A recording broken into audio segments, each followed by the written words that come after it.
Hi, I'm Rami Jubran, Chief of Staff at Drinks, and this is the Drinks Podcast, the business of online alcohol. The way people discover, research, and buy alcohol is shifting, and a lot of traditional approaches just aren't working anymore. Every episode, I talk with founders, operators, and executives who are navigating this in real time, some finding success with new strategies, others learning expensive lessons. Whether you're running a winery exploring e-commerce, adding alcohol as a new category at retail, or building technology for regulated industries, these conversations will give you the context on where this industry is heading. Today's guest is challenging the traditional distillery growth playbook. Seth Watson is founder of Distillery of Modern Art in Chamblee, Georgia, a venue combining a distillery, art gallery, event space, and cocktail lounge under one roof. Seth's approach to growth is unconventional. He's built a sustainable business by saying no to distribution deals that look good on paper, focusing on direct relationships and contract distilling instead. Doma recently transitioned to Shopify for e-commerce, giving them a fresh perspective on building digital sales channels. Today, we're exploring why distribution can destroy value for small producers, how to build DTC that actually works, and what happens when you design a distillery experience that drives both on-site and online sales. Seth, you opened Doma in 2022, combining a distillery, gallery, event space, and cocktail lounge. That's ambitious. Walk me through how you thought about balancing the physical experience with building online sales from the start. So that is a very large question. And so there's no simple answer to that, right? So opening up a distillery in a pandemic on its head alone was a wild undertaking. There was so much uncertainty in the world. There was a challenge to traditional setups where people just weren't working anymore. People were trying to work from home, which meant less staff. Traditional large or big boy distributors were really just sort of phoning it in because they didn't have the teams to go out and do it. And so they were not taking on a lot of new brands because they were unsure of what they could or could not have done. And so in 2022, I'll back up a hair. I didn't come from this industry. So I've been in hospitality my entire professional career. So dating back to late 90s. And so I had built a business that was relevant to alcohol in design and production and all hospitality. Everything was driven towards hospitality. And in the year that we finally were able to open, the whole goal for this distillery to begin with was to take what I knew, my professional background, with something I was passionate about. So I was taking hospitality, which I knew, and adding it into the spirits category of something that I was passionate about. So I did not have experience in this world at all, which was going to be a double-edged sword, right? It was going to allow me to challenge conventional wisdom of how things should or should not have been done. And you live in the alcohol world long enough, you know that people really like to rely on what happened in the past, ways people did do things, how deals were made, what made sense, what percentages were an honest way to do business, where capitalism came against your own, I wouldn't say mentality, but against like what allows me to sleep at night versus what I was willing to do. So something I tend to say all the time is I'm a capitalist at heart, but there's an honest way to do business and still make money. And so I wanted to take those two principles into my business practice.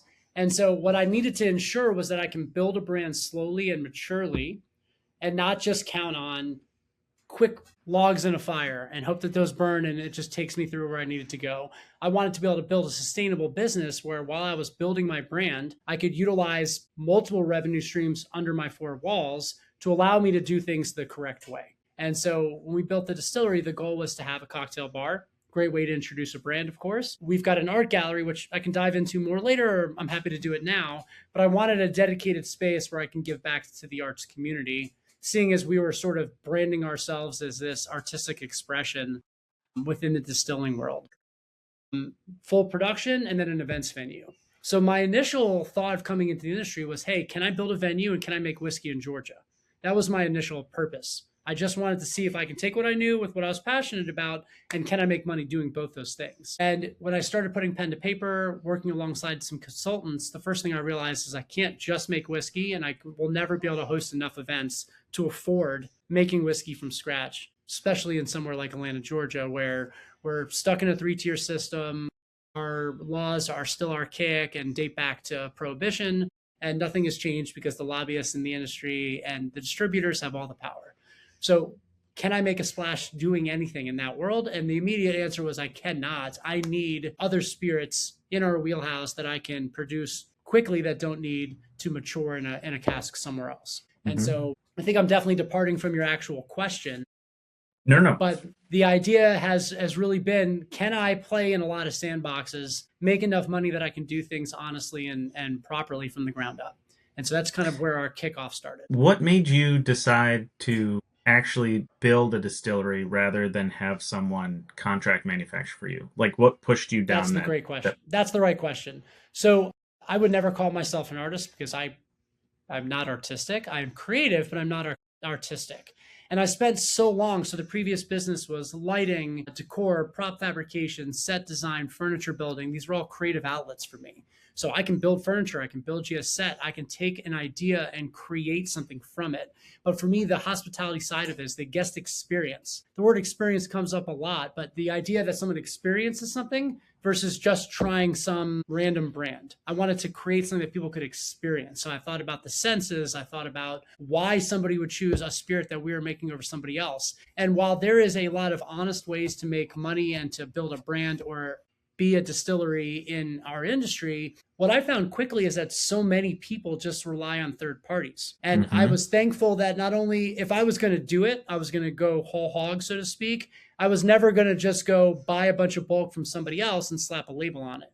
While that is a viable business and people have gotten crazy rich, great brand Mm-hmm. recognition by doing that, I don't know that I would be able to sleep at night knowing that I just went and bought, 100 barrels from some other brand and then threw my name on it and then went out and preached to the world why ours was better. If for me, the play Mm-hmm. was, I just want to make money and do cool stuff, great. That is a complete route that I have complete respect for. I deal with a lot of people on that side of the business, and I love that they're capable of doing that. But personally, if I was not doing it from the ground up, I don't know that I would sleep well at night or put my time, effort, and money into promoting something that I didn't physically create. And so brands are one thing. I'm a terrible marketer, and I'll say that loudly all the time. I'm not good at marketing. I want to create something that's affordable and approachable and has purpose. And so we're in alcohol. And the last thing that alcohol brands do for anybody is shake up the world, do anything that betters somebody else. We're in the celebration business, right? You drink when you're happy, when you're sad. So the idea of alcohol is never going to go out of business despite the trillion different articles that are out now that cannabis is taking over or that people that used to drink are looking more towards health. I don't buy into that narrative because people are always going to drink, good or bad. It may mean more people are intentional about their drinking, but no one's walking away from alcohol, at least not in the next 50 years, in my opinion. I don't think it's going anywhere. And so I just knew that if I was going to do anything, I was going to do it from the ground up. Because why put the time and effort in to stand by something that you didn't create? And so it was important for me to figure out a way to create it from scratch. That's cool. With the on-site distilling, that gives you capacity to also contract manufacture for other people, right? Like you can now own that side of it to offset investments, costs, and even just having equipment that isn't being used. So is that another revenue stream that you were thinking about as you were thinking about building up this distillery? Yep. So one of the most important things that I did learn, so I'm sure we're going to talk a good amount about distribution, but one of the things that I did learn, and I experienced this almost immediately from the pandemic, but everybody's using so many third parties. And if I want to get involved in an industry, I don't want to pigeonhole myself to only be able to create just for myself. And so when I thought about my investment into my distilling equipment, my bottling line, taking a pretty strong poll about the state, who actually had manufacturing facilities and who didn't, and who needed a third party provider. And so when I was going to put this insane amount of money into this business, I didn't want to get stuck only having enough equipment to produce for myself. And so I was thankful. I linked up really early on with some consultants that I needed handholding from. Anything from financial modeling all the way through what type of equipment to create what I want to create. And I realized, one, that building a brand properly takes a long time. I wanted to do it organically. I wanted to do it on my own. I wanted to ensure that we could actually create proper product and not chase profit. Now, I'll say this often. I am a capitalist at heart. Love money. Love to make money. Love to help other people make money. But there's a way to be a reasonable and great human and make money. And so I thought, why would I go entry level when it came to my equipment and then just need to re-up 3 years later and invest in more and bigger and better? That I thought that if I could create multiple revenue streams from the jump, that I would have opportunity to grow into what I needed. And so my concept early was, okay, it'll take us time to own our backyard, right? I believe in that world and that ethos that if you don't own your backyard, what are you doing? If I can't grasp or take in the love of the state of Georgia, certainly our neighborhoods, certainly our cities in Atlanta, for people to buy into what we're trying to create, there should be no reason that somebody in Colorado would be interested in a product I'm producing. So when I thought about bottling equipment, I wanted something that I can grow into. And to offset that amount of cost was to help other small brands. Now, I am a huge believer in helping people get off the ground. That's true for our art gallery. That's true for products that we make for others. And the bottling equipment that I bought, it was intentional to say, okay, well, now I can bring in other smaller clients to start, help them get off the ground. Now they're not going to 3 or 4 or 5 other providers. They can come into my roof, deal with an entrepreneur who's trying to grow himself and understands what that means for small brands, help them along the way too. So now everybody can win. I'm always going to get paid. So I'm not like worried about, being the dummy who's spending all this money to help others, but not helping myself. This is an opportunity to keep my lights on so I can build my brand slowly and properly while actually being able to help all these other brands. So I went bigger. I have 2 stills in our building. I've got a 30-foot, 12-inch Vendome column still and a 500-gallon pot still. So I can be distilling 2 different things at the exact same time, and I can grow into those systems.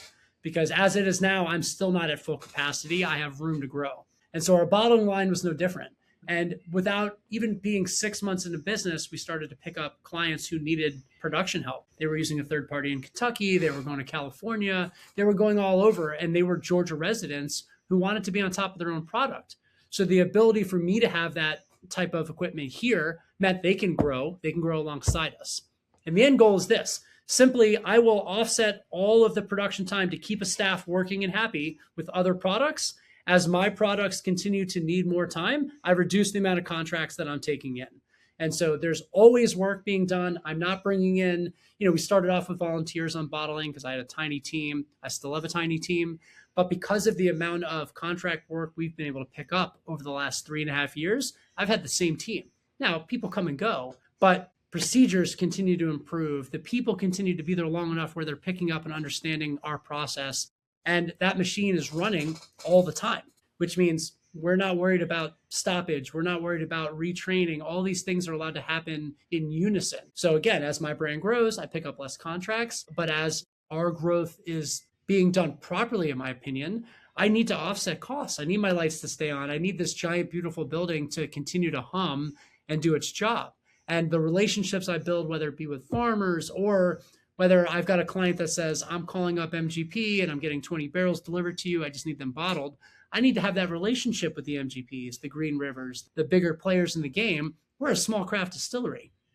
But the more time that I'm in contact with these people and building relationships, the better our pricing gets for our consumer, the better it gets for our clients and everybody involved. So being able to do so much work for others was always an initial concept for us. Right now, I'm making 40 other products for 18 other brands. And again, we've been open 3.5 years. I started doing products for other people 6 months into our existence. And that's been huge. So I think that's such a smart approach. The ability for you to use that to keep your lights on, but also, and now I want to talk about distribution, that also makes it so that you aren't as reckless. You can be a little bit more strategic with how you do distribution because you're not being forced to get things moving, right? Like anyone else who has contracted it and now is sitting on it goes, okay, I just need this to move as quickly as I can because I've got all this money tied up into this. You're saying, well, I've diversified, I've got it in other places, so I'm feeling pressure, but not the same type of pressure that someone else this small would feel. So talk me through how you guys started distribution, what you were thinking, how that kind of played out, and where you guys are kind of at now. Awesome. So we are in a 3-tier state, real simple. Manufacturer sells to distributor, distributor sells to retail, your bars, your restaurants, your liquor stores. I had heard nothing but horror stories. So I would consider myself a lifelong learner. All I want to do is some homework. I want to know more. I want to be so educated on a subject that even before I start, I feel like I know enough to move. I don't want to just play it by ear. I'm not while this industry is a lot of fly by the seat of your pants kind of scenario, I wanted to know. So as I was building, I was doing recipe development at a friend's distillery in the Midwest. I desperately wanted to start teasing distributors in our state. And so while we were building, I was working on recipe development, just ideally what we were trying to create. It was never going to be the same product, and started calling all of the distributors. And at the same time, I'm dealing with a consultant who I said, let me go talk to your successful and your failed people who failed, people who have gotten back up. I want to talk to people who have gotten stuck in a distribution deal, especially in a state like Georgia and many others, where once you're in, it's a lifetime appointment. You have no way out unless they horse trade you. And so I wanted to make sure whoever I was going to work with had a similar understanding of what I was trying to get after. So we've got 4 major distributors in our state. I met with all of them, went and brought samples to them, brought them to my building, expressed our vision, and just the simplest question is, what would you do with this product? And I knew what I was looking for, someone not to tell me, well, they can plug me into 200 stores tomorrow. Because now how do I, with a staff of like 3, go and service 200 plus accounts? The idea is you can't. And so the horror stories I was hearing on the road, 2 things stuck out to me. One was the inability to scale. So let's say somebody spent just enough money, because that's what they could afford, just enough to make X amount of product over X amount of months, over X amount of years. If their product all of a sudden started to sell, the distributor come back and say, I need to double my order, but you could not fulfill that order. That distributor has no obligation to you. They're going to throw you at the bottom of a portfolio, and now they don't care to sell you. You're stuck. Your product doesn't move. You can't scale. And now you're in a situation that stinks. The opposite, a distributor says, hey, I'm going to put you in 5 states tomorrow. That sounds like a big-eyed thing to take from a new product. And like, that's great. We're going to get 5 states. The same question is now, how do I service that? Why would somebody who's never heard of a product out of Georgia all of a sudden want to buy that product in Colorado? There's no reason to. There's no reason. One, I'm not there to do it. And as most people know, most distributors are just delivery drivers. They're not actually selling your product. They don't care about your product. If someone's requesting it, they'll lean in and they'll try to sell more of it. But a no-name product out of Atlanta, Georgia that cares deeply for their products is not going to sell well in Colorado without a team on the ground. So me not being able to service that does me no good to get into 5 states. We're 3.5 years in now, and we only picked up 2 new states last year. We had only been focused on the state of Georgia because I could physically get there. Yep. And now we've just moved in. We've now been maybe 8 months into the state of Florida and 8 months into the state of Tennessee. I can get into my car at any time and be at one of those locations same day. And that matters to me because I can go physically service them until I have enough interest where I can hire my own team. Just being distributed there is not a big deal because you get one shot to launch. And if you failed at that launch, there's no reason a bunch of 20-something sales teams or drivers are going to push your product with nothing to support it. I'm not the Bacardis or the Tito's of the world. There's no way I can put the money in to support that. So I'm physically there. Someone talking to me is going to pick up on my passion. I'm going to be able to talk in depth about those products. And I'm never selling because I actually hate sales too. Sales and marketing. I'm in the wrong industry for the record. I dislike sales and I dislike marketing. But the ability to meet me, talk to me, work through our spirits together, you're going to feel passion. You're going to understand why and how. And that's going to sell a product. Much easier than some no-name bozo in California, for that matter, saying, you have to try this Atlanta-based distillery. There's no reason for it. Me personally being there, I can do that. And until I've built up enough of a reputation in any one of those markets, it's going to be me. I'm not going to hire a random team to go do that. And so that's slow and steady, which means I need to offset. Yeah, I think it's such a smart approach to win your backyard, like you said. And then once you've done that and you feel like you're successful and you can start to expand, to slowly do it. We hear horror stories all the time of people saying, well, I got all these places, but I don't know how I'm supposed to expand on those places or actually sell in those places. Distribution is one of those funny things. Like, you always want more distribution, but you only want as much as you can handle, because as soon as you start to lose sales in those spots, then what was the point, right? Like, you need to keep winning where you're winning and then expand where you can win and keep winning everywhere, right? Like, one of the big things that comes up a lot is, well, we got really good at this state, so we started going to that state and we focused on that, so our sales in our current state started to fall off. You go, well, you worked so hard for that initial points of distribution. You have to always keep your eyes focused on that while you're trying to expand, because it's so much harder to build the base when you're letting it depreciate and fall apart. And I think that your approach is spot on and what a lot of people should be doing. Well, so real quick, I'll just touch back just to make sure I answered fully your previous question. Yes. I did. I kind of touched on it, but I want to go back just for half a second. I met with all of the the bigger players. And I was trying to just test the waters. One, I wanted to know their portfolio. In Atlanta, thankfully, there are so few actual distilleries that I wanted to go with somebody who didn't have any local brand, because I wanted to make sure. I went to one distributor who I thought was probably the better fit, but they're a Tito's house. And there was no way when I first started, because we launched with vodkas and gins and some other clear spirits, I'm never going to compete with Tito's. So if I'm trying to get into distribution and now my distributor is a Tito's house and they go in to try to sell my flavored vodka or my straight vodka, someone's going to buy Tito's every time. It's less expensive and it's a call brand and people are going to get it. So while the relationship seemed like it would have been the best fit, I knew that, hey, well, they're selling Tito's. I can never compete. I'll never beat pricing. I'll never beat the name. It doesn't make any sense. So I wanted to hear from the distributors that felt, hey, we don't have a local and we want one so we can lean in on it. We're going to build a team around selling local spirits. Not to claim I was going to be the only local they'd ever pick up when there'd be new ones, but at least I had an opportunity, because there's no way I can compete with the Tito's. So the ones that said, hey, we're going to put you in X amount of locations so quickly, I was like, oh, it's a turnoff. Finally, I got to Georgia Crown, who I'm with now in our state. They said, look, we don't see you in all of these places. We see you focused on X amount of accounts that are of this caliber. And immediately they understood my vision, because we wanted to be a high-end product with an approachable purpose, right? So again, affordable and approachable.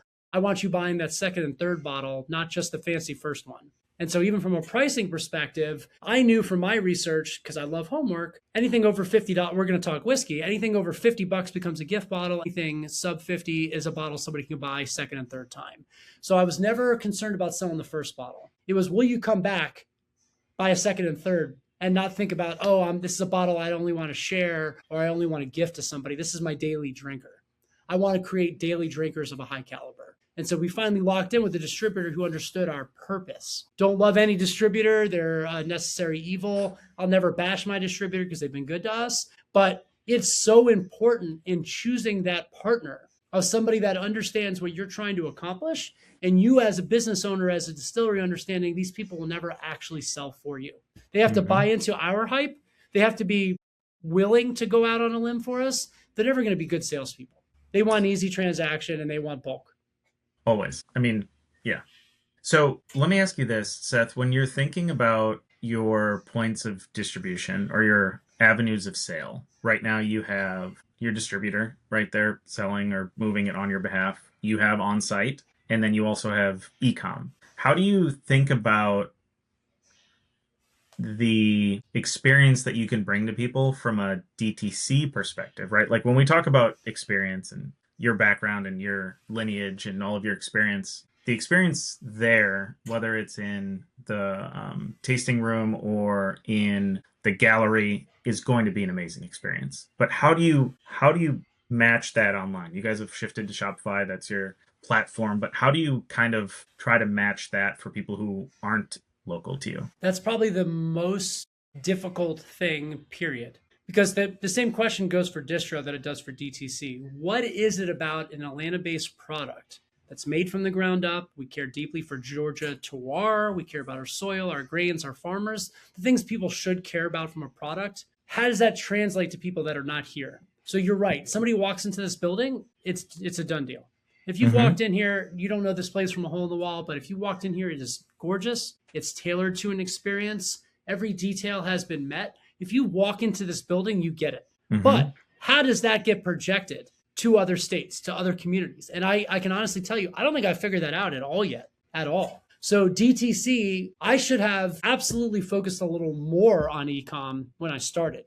But I didn't believe that people, even if I focused on it, that would have any interest in what we were doing until I proved ourselves here. So I actually jumped on the DTC side, I would say late in terms of my efforts.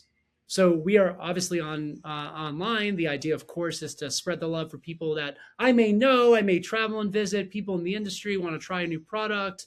It is for people who don't have our distribution that can get a hold of our stuff. But I did not jump on or learn enough about that side of the industry early enough. So I'm still playing catch up. There is almost no way, in my opinion, to replicate. If there's not a reputation of this incredible, if there's not a viral moment, there's not this thing that draws them in, then we're lost. We're just in a space where alcohol is readily available at your fingertips. And the pandemic should have taught me that people are behind their computers so much more often. and so much more willing to take a chance. Even down to how someone pays matters in the DTC world. Perfect example. I'm an online shopper just like anybody else.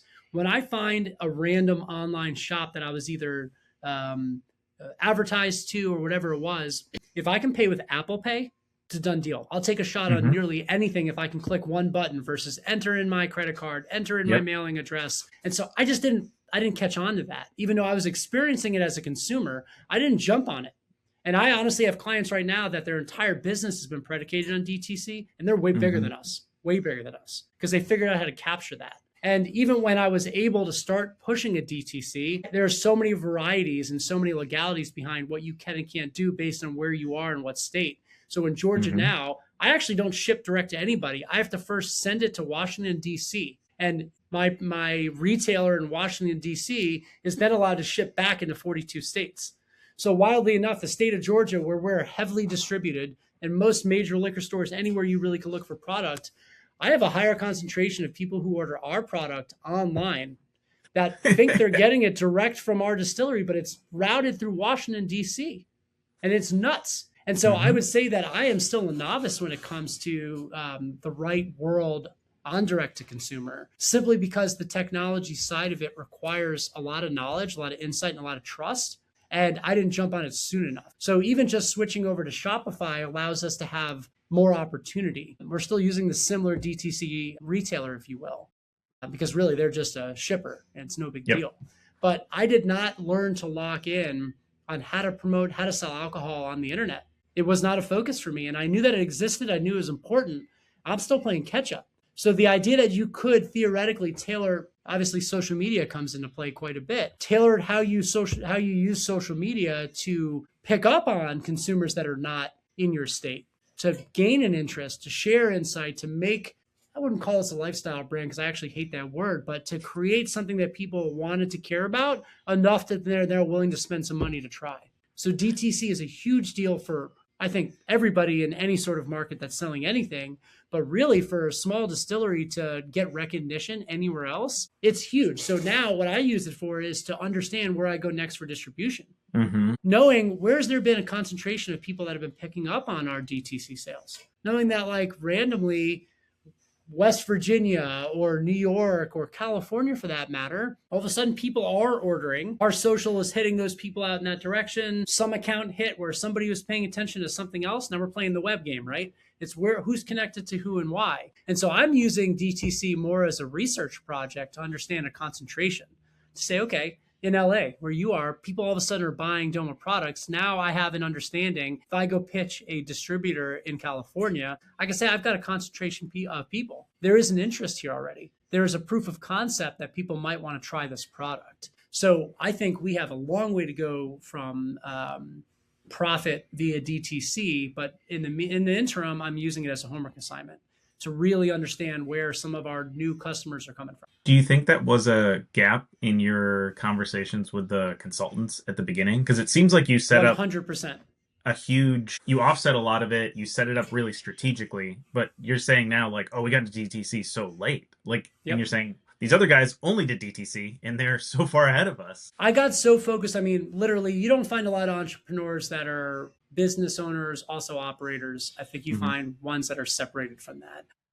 My previous business, I had a 50-50 partner. I learned a strong lesson. I'm an operator. He was a sales guy. We never really stepped on each other's toes until we did. And that relationship broke up. It was not great. I sold that part of my business. I sold that business to him. I was so focused on physically building something and really making sure the physical space that I was standing in got done, because I was managing the construction project. I was dealing with glass coming from Spain and dealing with ports and dealing with knowing to unload a container and dealing with label art and dealing with design, because I literally physically did all those things alone. And the obvious was probably glaring at me, which was like, okay, cool. You're in Atlanta, you're doing an Atlanta thing, but that DTC part, I had ordered alcohol online before and I found it to be the best. I just searched for what I wanted and got what I needed.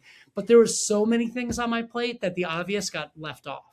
And so I did start late. If I had built something from the ground up, thinking that's the route I should have been focused on, or at least equally focused on, I would have been in better shape now.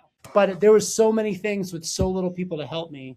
even with consultants, that wasn't even on their radar to say, you should really focus on an online presence. I Because even wonder. social media, I don't love social media. It's a means to an end. Well, and we've been in online alcohol for a long time now, but I think the pandemic was really the inflection point for online alcohol. And so you guys coming out of that, it probably still wasn't even in the wheelhouse of what the consultants were thinking about because it was just becoming like a huge thing. But the pandemic it was the shift, right? Like anybody who hadn't done it before did it. And then it was just like, oh, that's just another way for me to get my alcohol, right? Like I can now with my Apple Pay or Shop Pay, just click one button and all of a sudden it's delivering to me. And how delightful is that? I want to come back to one more piece here before we kind of wrap up, which is the idea of the Distillery of Modern Art. Walk me through the origin of that. Walk me through kind of how you landed on that name. It's a play on the museum, I'm guessing. But walk me through that and kind of what that ethos means for the brand as a whole. This was one of those aha moments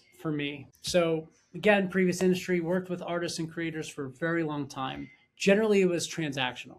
Even if we talked about collaboration, we talked about partnerships, generally it's about money. Somebody's going to create something, they want to get paid for it, which is completely a reasonable way to look at it. I spent so much time with young creatives, people that were putting their heart and soul into a set design. If I recreated Wizard of Oz, well before the new Wizard of Oz things were out, well before Wicked and all of that, we had done these incredible themes. They're all design work. It's all taking artists, it's taking fabricators, it's taking all these people that are incredible at what they do. Being in Georgia, being in Atlanta, we have tremendous amount of movie business, similar to LA. There's just a lot of creatives.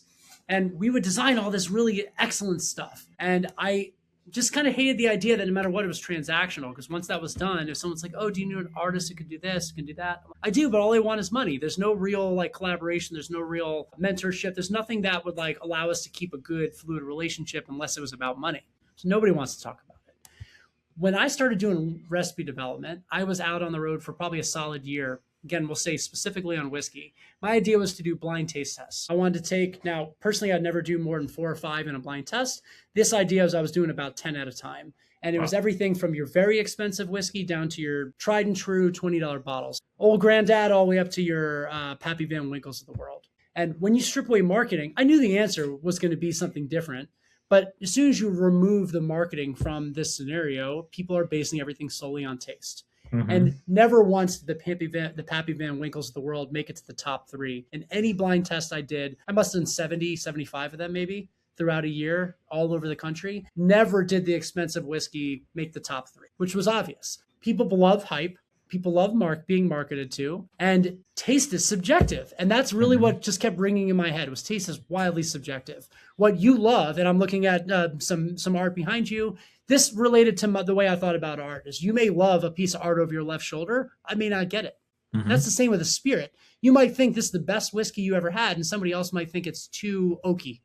Mm-hmm. Right? So the subjective term kept coming to my head, and I kept seeing art and spirit both being very subjective matters. And so the art thing kept coming back into my mind. Distilling is part art, part science, right? The subjectivity of even a cocktail of a spirit is so subjective that the subjectivity just kept coming back. And so my love for art to begin with kept coming back into my mind, and the subjectivity of spirit kept playing that same role in my head. So I kept thinking, what if we just really dove deep into that artistic expression of what a spirit can be, of what art is, and what people see as creative? And so that just kept resonating with me. Again, that's subjectivity. And so when I thought about a name, when I thought about an ethos, I thought about a brand, I really wanted to lean into the artistic expression of distilling. So I'll give a quick example. I use this analogy all the time. You own a steak restaurant. I own a steak restaurant. We go to the same butcher, get the same cut of great meat. How it's now prepared is going to change everything. Mm-hmm. You may use too much salt. I may sear too hard. Same initial ingredients, just like a spirit. So for a whiskey, it's 3 to 4 similar ingredients. How are those ingredients used? How are they cooked? How are they presented? All of that is subjective, but the idea of that is we are charging the same $85 for this same piece of steak, but you prepared it differently. You use too much salt. I use too much char. You're going to get a different outcome. So people ask me about differentiators all the time, and that is it. That is it. While we choose our grains based on their flavor, not on their price, because I'd rather pay more money for a better grain than what everybody uses to get a better outcome. And so in whiskey, I'll go back to the physical art piece of this, but in whiskey, everyone's using 3 or 4 ingredients. Everyone's using the same traditional yellow dent. They're using their Canadian rye, their Midwestern rye, whatever.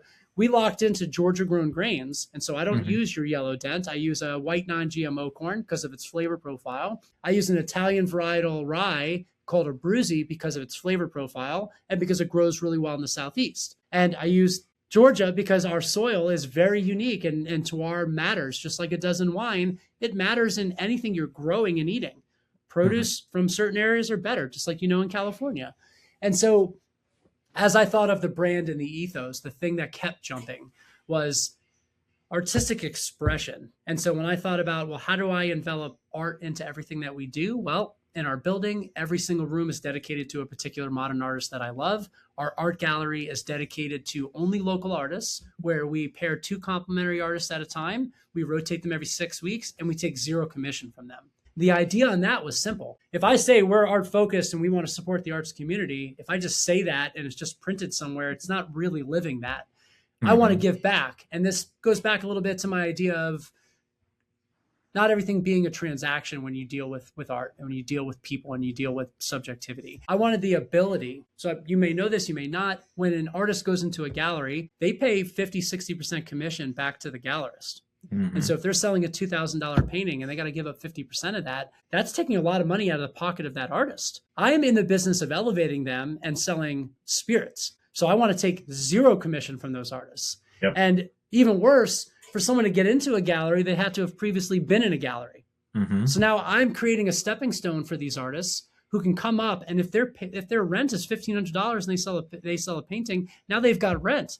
But if I take 50% of that, now they're still struggling to make ends meet. And so now I'm actually giving back to that art community. We see cocktail creation in our cocktail bar as an artistry. And so our lead bartenders are creating on the fly all the time. And that's an art form. My distiller is literally figuring out a way to be artistic with the spirits that he's created. Our events, they're all these creative outlets for people. And even our programming, down from like a sip and paint to, we do like a Bob Ross class here. We do yoga and burlesque and any sort of like, and comedy, any sort of these artistic expressions we want to cultivate under our roof. We don't charge these vendors to be in our building. They sell tickets. We want to sell cocktails. So the idea of living this artist life is something we care deeply for. We want, even our bottles, our labels are made from a canvas material. We've got commissioned artwork on the interior. Everything is meant to be driven by this artistic expression. So we live the Distillery of Modern Art. We live that ethos of creative expression. I love that. Awesome. Thank you for walking through that. I want to do some rapid fire and then we'll wrap up. After a long day, you're sitting down at home, you're having a drink. What's the go-to? Rye whiskey neat.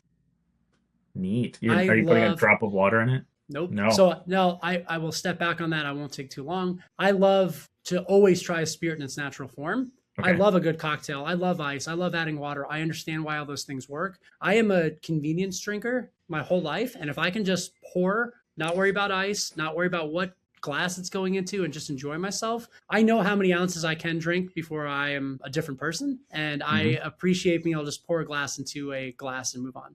Pour a spirit into a glass and move on. So rye would be my choice there. Just in a glass. Okay, great. What do you think an underrated spirit category is that deserves more attention? Amari. Why? The Amaro category is so unique and so vast. So we make a peach flavored Amaro, pay a little homage to the state of Georgia. It's a balance of bitter and sweet. But the Amari category, especially in Europe, the Europeans drink way more bitter. They love bitter.